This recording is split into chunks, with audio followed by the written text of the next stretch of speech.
يا الله يا شباب، يا الله يا شباب، بعد أيام في شباب حجوزاتهم جاهزة، تذاكر السفر جاهزة، فنادقهم جاهزة، يجمعون فلوس من أجل أن يغضبون الجبار ويشاركون اليهود والنصارى والكفار في أعيادهم وعيد رأس السنة اللي على الأبواب.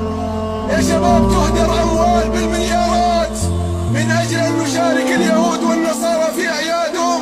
هذا أعلى رأس للهرم في هذه البلاد الطاهرة الطيبة يقول لا يجوز، لا يجوز. الشيخ عبد العزيز بن باز غفر الله ذنبه وقدس روحه، لا يجوز مشاركة اليهود والنصارى في أعياد رأس السنة أو تهنئتهم بهذا العيد.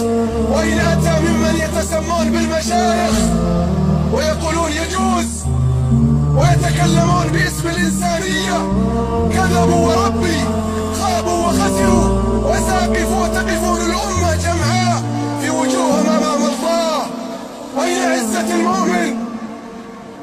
أين عزة المؤمن؟ أين إيماننا؟ أين ولاؤنا وبراؤنا؟ ما فعل هذا محمد بن عبد الله وهو أشرف خلق الله، وما احتفل بهذه الأعياد البدعية الكفرية. ما فعل هذا أبو بكر الذي إيمانه يزن إيمان الأمة، ولا فعل هذا عمر. اعذروني إن على صوتي أو أن جرحي، لكن وربي هذه مآسي يعيشها كثير من شبابنا ومن بناتنا يعدون العدة. والله نخشى الله أن تحل بنا قارعة، أن يعذبنا الله يوم يرى القلوب الصوبة عن دين الله. ليس بيننا وبين الله نسب، ليس بيننا وبين الله حسب، ليس بيننا وبين الله صلة قرابة. إن لم يخدعنا رادع الحلال والحرام وزواجر القرآن فما تتتعظ هذه القلوب. إن لم يخدعنا زواجر القرآن والحلال والحرام فمتى تتعظ هذه القلوب.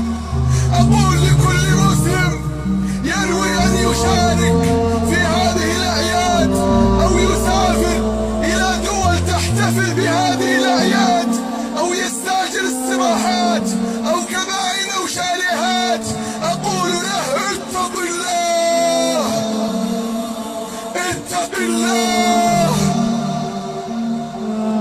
فسيأتي اليوم الذي تعض أصحابه الندم على ما فعلت. أخشى أن تخسر دينك وولائك وبرائك. أخسر وربي أن يحل أخشى وربي أن يحل بأمتنا عذاب وقارعة أو مسخ.